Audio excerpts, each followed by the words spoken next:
Les grands moments en navigation, c'est tout simplement les moments où on a le sentiment tout d'un coup qu'on est là où il faut quand il faut. Alors c'est aussi bien au cœur d'une tempête que en pleine Antarctique parce qu'il n'y a pas de nuit et qu'on fait la veille et qu'on voit juste le soleil qui tangente, qui devient tout rose et qui repart. Voilà. C'est aussi bien le face-à-face avec une baleine qui s'approche du bateau, qui vous regarde comme ça, dont on voit l'œil qui s'ouvre et qui repère un peu ce que... Voilà. C'est aussi bien des moments aussi faut le dire, d'amitié au sein de l'équipage, des moments où on se bagarre, où on fait les choses ensemble, où on s'amuse aussi, heureusement.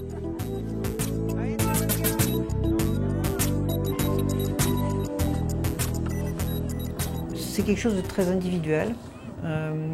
C'est une façon de se mettre en déséquilibre. Et pour marcher, pour moi, ou pour courir, il faut se mettre en déséquilibre.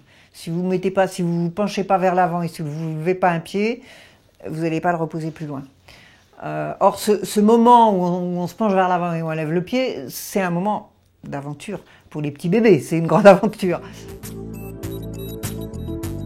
Pour moi, l'aventure, c'est aller vers des territoires, d'une manière générale, que je ne connais pas. Des territoires physiques ou des territoires intellectuels ou sociaux, etc. C'est-à-dire me sortir de mes certitudes et accepter d'aller vers une réalité où je ne maîtrise pas tout, je ne connais pas tout, je ne connais pas les codes, mais je suis prête à changer, je suis prête à essayer de comprendre, quitte à ce que ça me bouscule. Parce qu'en général, l'aventure, ça bouscule. La première fois que je suis partie toute seule sur un bateau, c'était un petit dériveur, j'avais 14 ans, j'ai décidé de partir toute seule sur l'île d'en face.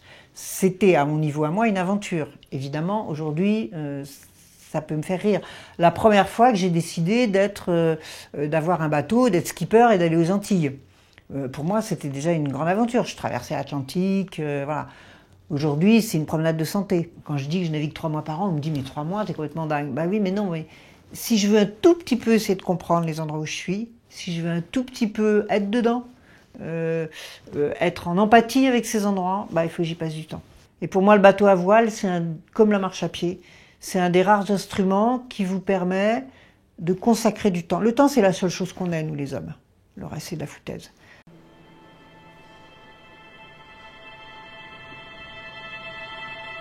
Alors moi je conseille à tout le monde d'essayer, parce que c'est une super école. Alors essayez dans ce que vous aimez. Tout le monde n'est pas obligé de faire du bateau à voile. Vous pouvez partir à pied, en vélo, à cheval, est-ce que vous restez chez vous peut-être. Mais je pense que bien sûr la solitude c'est extrêmement fécond quand elle est choisie, ce qui était mon cas.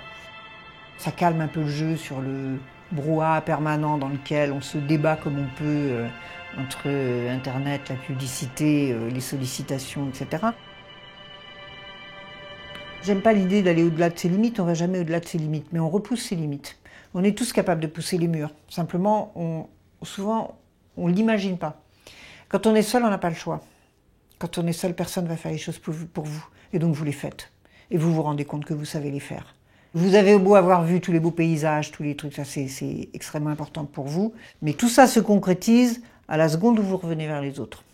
Et tout ça prend une valeur, et prend un poids, et prend et vraiment, comment dire, et à ce moment-là, ça vous constitue, quand vous pouvez le raconter, quand vous pouvez le partager.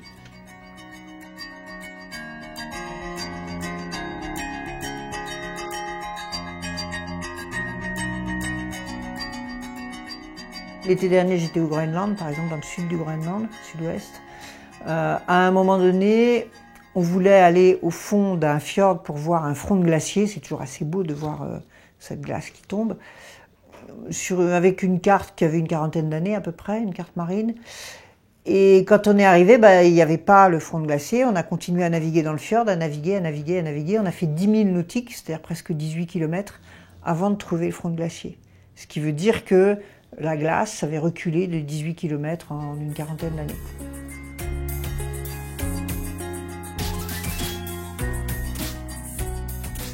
Je pense que de toute façon, l'empreinte carbone que j'ai quand je suis à bord, avec un bateau qui a 30 ans, utilisant extrêmement peu d'énergie, utilisant 3 litres d'eau par jour, je suis très au-dessous de la moyenne, en tout cas européenne.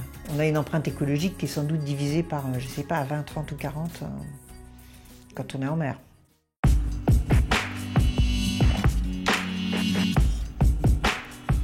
centrale, moteur. J'ai jamais rien fait que j'ai pas rêvé avant. Alors il y a beaucoup de rêves que j'ai pas fait, hein.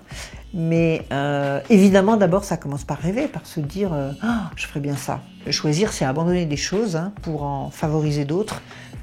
Et je crois beaucoup au fait qu'à un moment donné, si on veut vraiment quelque chose vraiment fort, et ben cette chose doit prendre la place centrale dans votre vie. Sinon ça marche pas, sinon on n'y arrive pas.